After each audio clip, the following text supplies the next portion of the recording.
Hey there everybody, welcome to Austin, Texas Gardening. I'm your host Matthew Wattrich, and this Easter we're going to be taking a look at some of the wildflowers I've been growing.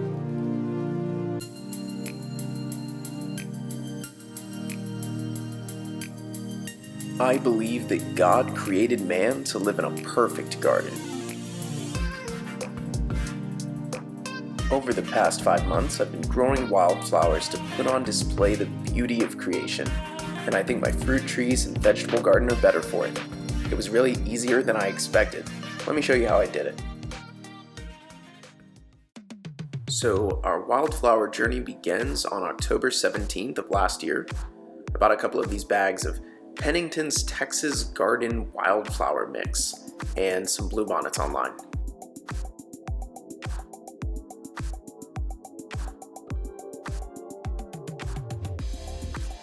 My plan here was just to create some sort of border with my front yard vegetable garden, so I sprinkled along the edges of my little white picket fence here and stomped it in.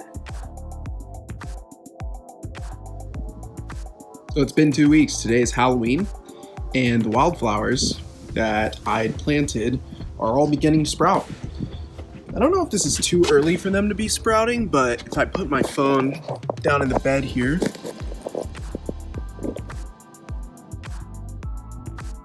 So on Halloween of last year, I liked the way everything was turning out, and I decided to combine all of this seed together in a big bowl.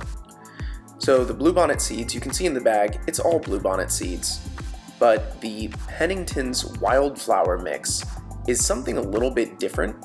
It is like inert material, so I'm not exactly sure what that is, sawdust or something else, and a whole bunch of wildflower seeds. And like I said, I just combine them all in a big red bowl and mix them up. and so we're out here with the fig tree.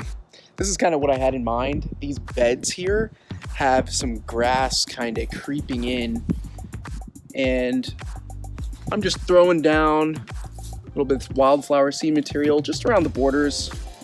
I just want this to eventually wind up creating kind of a nice natural barrier. And so the seed I put down really lied dormant for most of winter, but in the first week of the new year, I started seeing it popping up all over the place, and it looked like it was coming along well. I think on January the 7th, it might have even been like 60 degrees. Little did we know, we were in store for one of the more rough winters that I've really even ever seen. On January 10th, we got our first snow, and I didn't think this was too bad. It was a snow, a frost, most of it melted away, and eventually by February we started getting freezing rain pretty frequently.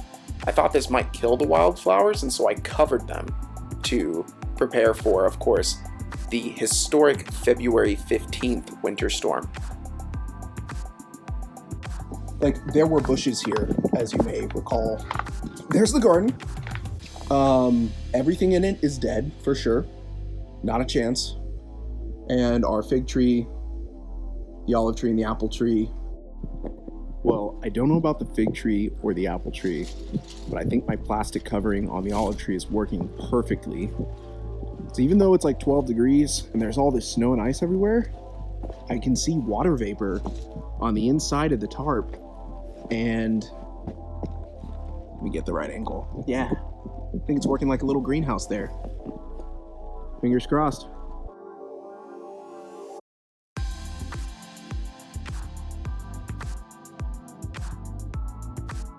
Over here, our wildflowers around the fig tree look like they mostly pulled through. You can really clearly tell where the frost damage is, like there. I don't know if the lighting's great, but like that is really obvious. But the fig tree being dormant probably is not really affected by all of this, and we'll at the very least find out in the next couple of weeks. And after the big freeze, I planted tomatoes and petunias to give my garden a little bit more color after everything had died. It was around March 12th when I first noticed how much the wildflowers were growing around the fig tree. Thankfully, the fig tree pulled through the winter storm, and I thought these wildflowers were about finished growing, but March 12th is really when they hit their stride. Within the next couple of weeks, they would grow about an additional 2 feet.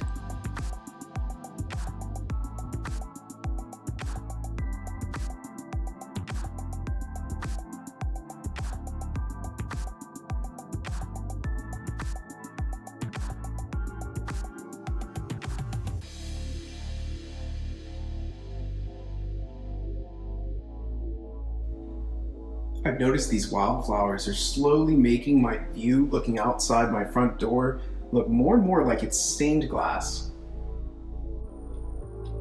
These hanging petunias aren't wildflowers, but I just love their color. I really wanted to fill up my garden bed and my vegetable bed with as much color as possible. So today's actually Easter. I filmed the opening of this video a couple of days ago because it was sunny and today it's raining. But I just wanted to do a walkthrough of the garden because we've had a little bit more growth and also talk about some of the plants that we found.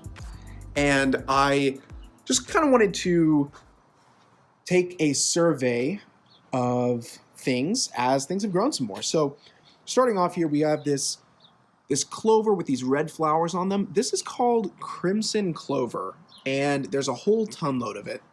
You can kind of tell that when I planted that original border, I had been wanting the wildflowers to cover my entire white picket fence, and they kind of didn't. I don't know if that coverage issue is because of the way I spread them, but we wound up with a bunch of crimson clover here, some over there, and these blue flowers, which are called cornflowers. They're really beautiful. They are attracting pollinators for my tomatoes, which obviously are benefiting from the ornamental plants quite a bit. Every one of those yellow flowers is going to become a tomato, and, well, most of them at least. And we already got several tomatoes on the vine here. I don't know if green beans benefit from pollinators, but I like to believe so. And over here, we have these really beautiful California poppies. So this is the state flower of California. These bloom every day, and you can kind of even see we got a little bluebonnet sticking out there at the bottom. These are wonderful. I wish we had some more of them. It looks like it's only these three, but I think they're pretty cool.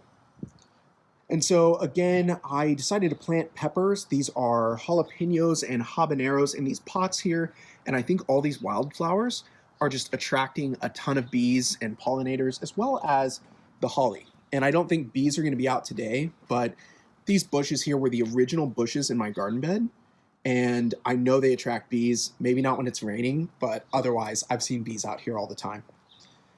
Most of the petunias that I planted, at least the hanging ones, are still there. I think they add a ton of color to the front yard, and I love the way they look. But the ones that I planted in the garden bed, I think slugs have eaten them. They're just so bright and colorful. I guess they're just really attractive to slugs. Moving on to these two beds here. So there is a fig tree at the bottom of this bed. It's hard to see. It's more apparent if you've seen the previous part of the video where the bed was more empty, but it's there. And I think, I don't know if it's being choked out, like losing water or losing sunlight because of how tall these wildflowers are. If I back up here for a second and crouch down, man, those are like 3 feet tall, like maybe 3.5 feet. They're pretty big. But I love the bluebonnets that grew. Bluebonnets are obviously the state flower of Texas, and I think they're super beautiful. And here comes a car.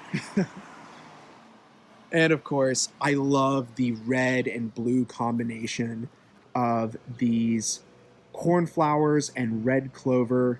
Every one of these bulbs is going to ultimately turn into a cornflower. So I think in the next couple of weeks, this is going to look even more beautiful than it does now. And I was never able to identify these little pink flowers here. But if you know what these are, post it in the comments. I'd love to know. And I'm not sure if these pink and white kind of purplish flowers are also cornflowers. They look like they are. They're the same shape as a cornflower. But some of them are white, pink, purplish. I just think the whole flower beds turned out wonderfully around the fig. And around the olive tree, it's kind of hard to say. They also look really great, and I love the bluebonnets, but they obviously is a little bit of less growth.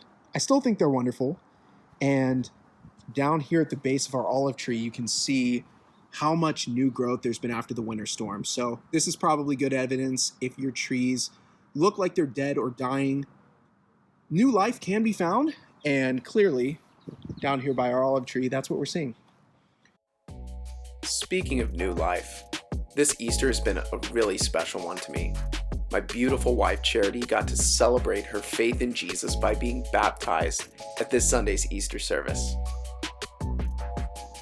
for a little preview of what's coming up next on the channel, I'm going to be doing a video shortly about a winter gardening guide for the deep freeze that we saw. Obviously my olive tree looked like it was on the brink of death but has come back, and also should be doing a backyard gardening tour, showing my backyard vegetable garden, doing a winter garden harvest, and taking a look at my peach trees, which look like they should be putting out quite a large crop of peaches this year. So that's really exciting. I hope this tour of my wildflower garden has brightened your Easter Sunday or whatever day you're watching this on. Thanks again for watching Austin, Texas gardening.